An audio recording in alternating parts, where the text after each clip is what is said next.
Hello friends, कैसे हैं आप सभी लोग। स्वागत है आपका आपके अपने यूट्यूब चैनल 4G रैंकर पर। दोस्तों, आज मैं लेकर आया हूं ग्रामीण परिवेश के इंपॉर्टेंट क्वेश्चंस जो आने वाली लेखपाल की परीक्षा के लिए बेहद महत्वपूर्ण है। तो वीडियो शुरू करने से पहले जो मेरे यूट्यूब चैनल पर नए हैं वो प्लीज़ मेरे यूट्यूब चैनल को सब्सक्राइब करें और यदि वीडियो पसंद आए तो वीडियो को लाइक और शेयर करें और वीडियो को शुरू से लेकर आखिर तक देखिए। देखिए, पहला क्वेश्चन आता है, वैदिक काल में ग्रामीण प्रशासन का प्रमुख अधिकारी कौन था। तो वैदिक काल में ग्रामीण प्रशासन का जो प्रमुख अधिकारी होता था उसको ग्रामणी कहा जाता था, यानी कि इसका राइट आंसर ए हो जाएगा। अगला क्वेश्चन है, वे गाँव जहाँ के व्यक्ति खेती नहीं करते बल्कि खेतों के क्षेत्रों को निरंतर बदलते रहते थे कहलाते हैं, यानी कि वो लोग क्या कहलाते हैं, जो खेती नहीं करते हैं लेकिन खेतों के क्षेत्रों को जो है बदलते रहते हैं, तो उनको कहा जाता है संक्रमणशील कृषक गाँव, यानी कि ए ऑप्शन इसका राइट हो जाएगा। अगला क्वेश्चन आता है, जहाँ व्यक्ति स्थायी रूप से रहता है वे गांव हैं। तो स्थायी रूप से रहने वाले जो गांव हैं वो कहलाते हैं आपके स्थायी गांव, इसका राइट आंसर भी हो जाएगा। अगला क्वेश्चन आता है, भारत में पंचायती राज स्थापित करने वाले प्रथम 2 राज्य कौन थे। देखिए, वेरी वेरी इंपॉर्टेंट क्वेश्चन है।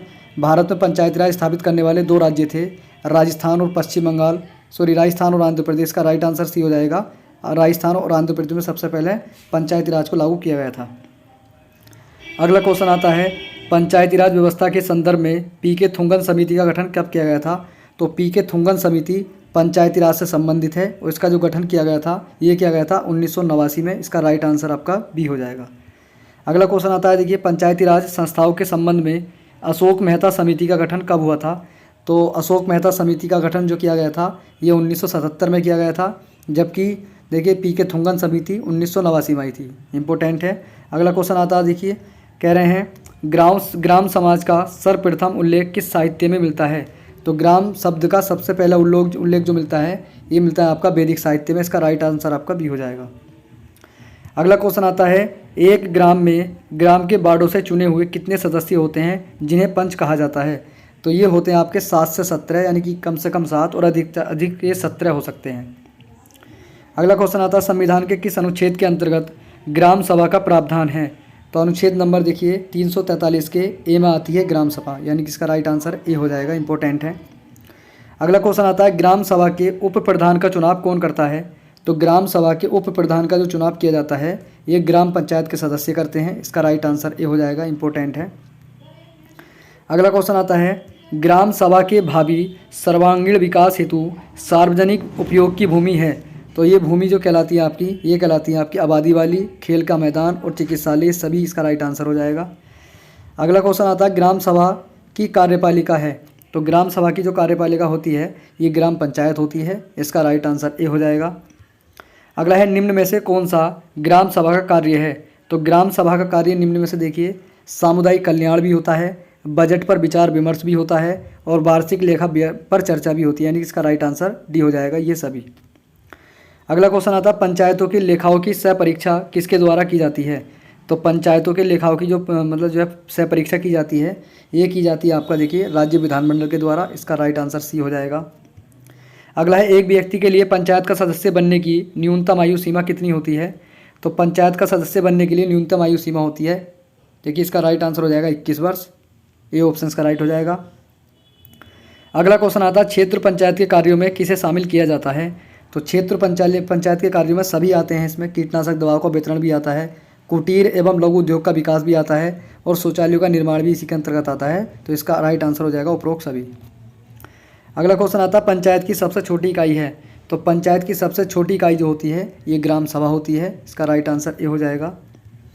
अगला आता है, देखिए, पंचायत के आय के स्रोतों में किसे शामिल किया जाता है। तो पंचायत के आय के स्रोतों में जो शामिल किया जाता है ये मनोरंजन कर को भी किया जाता है, व्यापार एवं रोजगार कर को भी दिया जाता है और दूध उत्पादन कर को भी दिया जाता है, उपरोक्त सभी इसका राइट आंसर हो जाएगा।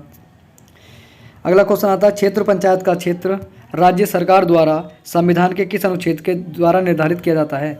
तो क्षेत्र पंचायत जो आती है ये आर्टिकल नंबर आती है आपकी 243 के सी में, जबकि ग्राम सभा आती है 243 के ए में। अगला क्वेश्चन आता है, ग्राम पंचायत की बैठक महीने में कितनी बार होनी है। तो देखिए, 1 महीने में ग्राम पंचायत की बैठक जो होती है ये 1 बार होती है, इसका राइट आंसर ए हो जाएगा। अगला है, ग्राम पंचायत का आवश्यक कार्य नहीं है। तो ग्राम पंचायत का कार्य इनमें से कौन सा नहीं है। तो देखिए, वाद विवाद पर जुर्माने का निर्धारण ये पंचायत का काम नहीं होता है। अगला है, उत्तर प्रदेश में कितनी जनसंख्या पर क्षेत्र पंचायत गठन का प्रावधान है।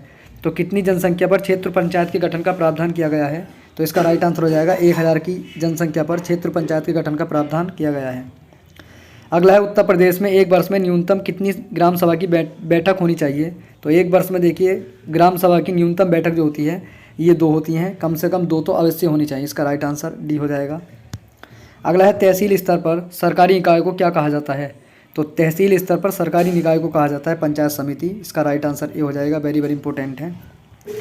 अगला आता है उत्तर प्रदेश में ग्राम सभा का प्रधान बनने के लिए कितनी न्यूनतम आयु निर्धारित है? तो ग्राम प्रधान बनने के लिए जो आयु होनी चाहिए वो 21 वर्ष होनी चाहिए। इसका राइट आंसर आपका सी हो जाएगा। अगला क्वेश्चन आता है उत्तर प्रदेश में कौन से स्तरीय पंचायती राज व्यवस्था को अपनाया गया है? तो उत्तर प्रदेश में देखिए त्रिस्तरीय पंचायती राज प्रणाली को अपनाया गया है। इसका राइट आंसर भी हो जाएगा। अगला है जिला स्तर पर शांति व्यवस्था बनाए रखने का उत्तरदायित्व किसे होता है? तो जिला स्तर पर शांति बनाए रखने का उत्तरदायित्व जो होता है ये डीएम को यानी कि डिस्ट्रिक्ट मजिस्ट्रेट को होता है। इसका राइट आंसर बी हो जाएगा। अगला है उत्तर प्रदेश में महिलाओं के लिए जिला पंचायत समिति में कितनी सीटें आरक्षित होती हैं? तो जिला पंचायत समिति में देखिए 33% सीटें आरक्षित हैं। इसका राइट आंसर ए हो जाएगा। अगला क्वेश्चन आता है 29, निम्न में से कौन सा जिला पंचायत के सदस्यों में शामिल किया जाता है? तो देखिए कौन सा व्यक्ति है जो जिला पंचायत सदस्यों में शामिल किया जाता है? तो इसका राइट आंसर हो जाएगा उपरोक्त सभी। लोकसभा के सदस्य भी शामिल किए जाते हैं, विधानसभा के सदस्य भी शामिल किए जाते हैं, विधान परिषद के सदस्य भी इसमें शामिल किए जाते हैं। अगला है अनुसूची के अंतर्गत पंचायतों को दिए गए विषयों की संख्या कितनी है? तो अनुसूची के पंचायतों में विषयों की संख्या आती है 29। इसका राइट आंसर बी हो जाएगा, इंपॉर्टेंट है। अगला क्वेश्चन आता है देखिए ग्राम पंचायत के कर्मचारी वर्ग में निम्न में से कौन शामिल है?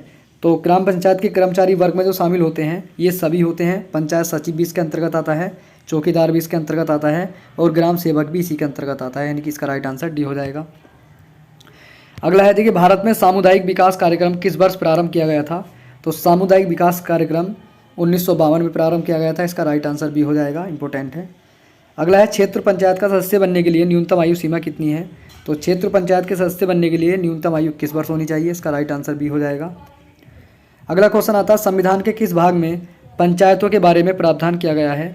तो भाग नंबर 9 में पंचायतों के बारे में प्रावधान दिया हुआ है। इसका राइट आंसर सी हो जाएगा। अगला है उत्तर प्रदेश पंचायती राज विधि अधिनियम किस वर्ष पारित किया गया था? इंपॉर्टेंट है। उत्तर प्रदेश पंचायती राज अधिनियम जो पारित किया गया था ये पारित किया गया था 1994 में। इसका राइट आंसर डी हो जाएगा। अगला है बलवंत राय मेहता समिति ने पंचायती राज प्रणाली को किस स्तरीय पर बनाने की सिफारिश की थी? तो बलवंत राय मेहता समिति ने पंचायती राज प्रणाली को जो दी थी त्रिस्तरीय बनाने की मंजूरी दी थी। इसका राइट आंसर आपका सी हो जाएगा, इंपॉर्टेंट है। अगला भारतीय स्थानीय स्वशासन का प्रारंभ किस वायसराय के समय में माना जाता है? तो ये माना जाता है देखिए लॉर्ड रिपन के समय में स्थानीय स्वशासन का जनक लॉर्ड रिपन को माना जाता है। इसका राइट आंसर ए हो जाएगा। अगला क्वेश्चन आता है देखिए वर्तमान समय में पंचायती राज की त्रिस्तरीय प्रणाली में नहीं है, तो त्रिस्तरीय प्रणाली में कौन सा है जो नहीं आता है? तो न्याय पंचायत इसके अंतर्गत नहीं आती। इसका राइट आंसर आपका बी हो जाएगा। अगला क्वेश्चन आता है देखिए कह रहे हैं ग्राम सभा के प्रधान को पद से हटाने हेतु कितने दिनों पूर्व सूचना देनी होती है? तो देखिए इसको 15 दिन पहले सूचना देनी होती है। इसका राइट आंसर बी हो जाएगा। अगला क्वेश्चन आता है किस समिति ने पंचायती राज संस्थाओं को सार्वभौमिक दर्जा देने की सिफारिश की थी? तो ये की थी देखिए LM सिंघवी समिति ने। इसका राइट आंसर आपका डी हो जाएगा, इंपॉर्टेंट है। अगला है क्षेत्र पंचायत का सबसे बड़ा अधिकारी कौन होता है? तो क्षेत्र पंचायत का सबसे बड़ा अधिकारी होता है BDO, ब्लॉक डेवलपमेंट ऑफिसर। इसका राइट आंसर डी हो जाएगा। अगला है वर्तमान में उत्तर प्रदेश में कितनी ग्राम पंचायतें हैं? तो वर्तमान में उत्तर प्रदेश में 58,194 ग्राम पंचायतें हैं। इसका राइट आंसर बी हो जाएगा। क्षेत्र पंचायत का गठन किया जाता है, तो क्षेत्र पंचायत का गठन किया जाता है आपका ब्लॉक स्तर पर। इसका राइट आंसर बी हो जाएगा। अगला क्वेश्चन है देखिए ई पंचायत मिशन मोड प्रोजेक्ट का क्रियान्वयन किसके द्वारा किया गया था? तो देखिए इसका जो क्रियान्वयन किया जाता है ई पंचायत का, ये किया जाता है आपका देखिए राष्ट्रीय पंचायती राज मंत्रालय द्वारा। इसका राइट आंसर सी हो जाएगा, इंपॉर्टेंट है। अगला क्वेश्चन आता है प्रधानमंत्री नरेंद्र मोदी द्वारा स्वामित्व योजना की घोषणा कब की गई थी? तो स्वामित्व योजना की घोषणा 24 अप्रैल 2020 में की गई थी। इसका राइट आंसर ए हो जाएगा। अगला है पंचायती राज दिवस के अवसर पर ई ग्राम स्वराज पोर्टल किसके द्वारा लॉन्च किया गया था? तो ई ग्राम स्वराज पोर्टल जो लॉन्च किया गया था ये किया गया था प्रधानमंत्री नरेंद्र मोदी के द्वारा। इसका राइट आंसर ए हो जाएगा। अगला क्वेश्चन आता है देश में पहली बार पंचायती राज व्यवस्था की शुरुआत 1959 में किसके द्वारा की गई थी? तो ये की गई थी देखिए इसका राइट आंसर हो जाएगा जवाहरलाल नेहरू के द्वारा ये किया गया था। इसका राइट आंसर सी हो जाएगा। अगला है ग्राम स्तर पर माध्यमिक स्तर तथा जिला स्तर पर पंचायतों का गठन प्रावधान है। यानी कि ग्राम स्तर पर, माध्यमिक स्तर पर और जिला स्तर पर जो पंचायतों का गठन किया जाता है ये किस आर्टिकल के अंतर्गत आता है, तो ये 343 के बी के अंतर्गत आता है। इसका राइट आंसर डी हो जाएगा। अगला है शिवाजी के शासनकाल में ग्राम प्रधान के रूप में कौन कार्य करता था, तो शिवाजी के शासनकाल में ग्राम प्रधान के रूप में पाटिल कार्य करता था। इसका राइट आंसर ए हो जाएगा, उसको पाटिल कहा जाता था। अगला है जिला पंचायत परिषद का कार्यकाल निर्धारित होता है, तो जिला पंचायत या जिला परिषद का कार्यकाल होता है 5 वर्ष का। इसका राइट आंसर सी हो जाएगा। अगला है निम्नलिखित में से कौन सी ग्राम पंचायत समिति है, तो ग्राम पंचायत समिति इसमें कौन सी है, तो ये सभी है। शिक्षा समिति भी आती है उसके अंतर्गत, जल प्रबंधन समिति भी और समाज कल्याण समिति, ये सब आपकी ग्राम पंचायत के अंतर्गत आती है। अगला है भारत में ग्राम पंचायतों की संख्या है, तो भारत में ग्राम पंचायतों की संख्या है गैर आबादी वाले गाँव से अधिक, यानी कि इसका राइट आंसर ए हो जाएगा, इंपॉर्टेंट है। अगला देखिए निम्न में से संविधान के किस अनुच्छेद के तहत पंचायतों की वित्तीय स्थिति का पुनर्विलोकन करने के लिए राज्य वित्त आयोग के गठन का प्रावधान किया गया था, तो राज्य वित्त आयोग जो आता है आपका 243 के आई में आता है। इसका राइट आंसर डी हो जाएगा। तो दोस्तों ये वीडियो का लास्ट क्वेश्चन था। अगर वीडियो आपको पसंद आई हो तो वीडियो को लाइक करें और यदि आपने चैनल सब्सक्राइब नहीं किया है तो प्लीज़ मेरे चैनल को भी सब्सक्राइब कर दें। चलिए मिलते हैं अगली वीडियो में, धन्यवाद।